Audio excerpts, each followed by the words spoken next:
चीन के ग्रामीण इलाकों में कुछ पहाड़ी क्षेत्र ऐसे हैं जहां आज भी पुराने पारंपरिक तरीकों से प्राकृतिक संसाधन एकत्र किए जाते हैं। इसका एक अनोखा उदाहरण है तीतर पक्षी पकड़ना।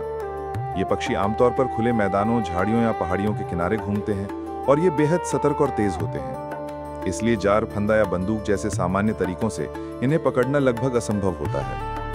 इसी वजह से चीन के कुछ इलाकों में स्थानीय लोग एक ऐसा तरीका अपनाते हैं जो आधुनिक नज़र से भले ही अविश्वसनीय लगे, लेकिन हकीकत में बहुत प्रभावी ढंग से काम करता है। इस पूरे तरीके में तीतरों की आदत, व्यवहार और प्रतिक्रिया को ध्यान से समझकर उन्हें खुद ही फंसने के लिए मजबूर किया जाता है, बिना किसी डर या जोर जबरदस्ती के। सबसे पहले स्थानीय लोग ये पता लगाते हैं कि तीतर किस जगह ज्यादा घूमते हैं। आमतौर पर कुछ निश्चित जगह होती हैं जहां ये पक्षी रोज सुबह और शाम के समय झुंड में आते हैं, खाना या पानी ढूंढने के लिए। वहां स्थानीय लोग बहुत आसानी से कुछ घास और पत्ते फैला देते हैं। इसे इस तरह रखा जाता है कि पक्षी एक जगह इकट्ठा हो जाएं। इसके बाद इस्तेमाल किया जाता है एक खास प्रकार का बांस या लकड़ी से बना गोल रिंग जैसा उपकरण, जिसमें पतली रबर की रस्सी या फंदा जैसा हिस्सा जुड़ा रहता है।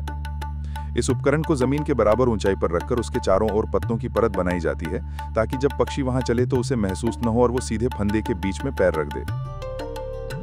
यहाँ कोई धातु का फंदा नहीं होता, इसलिए कोई आवाज नहीं होती और पक्षी डरता भी नहीं।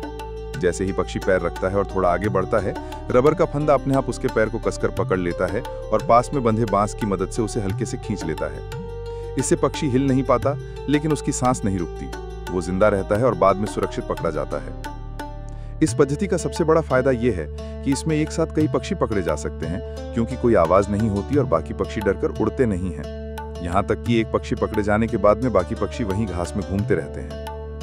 इस पूरी प्रक्रिया में कुछ घंटे लगते हैं, लेकिन तैयारी कई दिनों तक चलती है। एक तरफ जगह पहचाननी होती है, दूसरी तरफ फंदों की संख्या और स्थिति इस तरह तय करनी होती है कि ज्यादा से ज्यादा पक्षी पकड़े जाएं। पकड़े गए तीतर पक्षियों को जिंदा ही बोरे में भरकर स्थानीय बाजारों में ले जाया जाता है।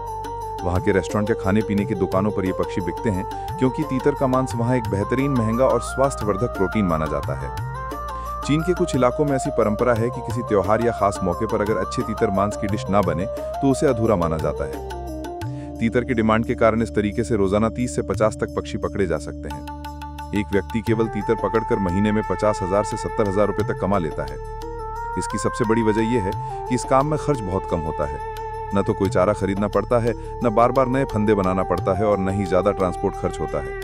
सबसे महत्वपूर्ण बात यह है कि यह तरीका पूरी तरह पर्यावरण के अनुकूल है।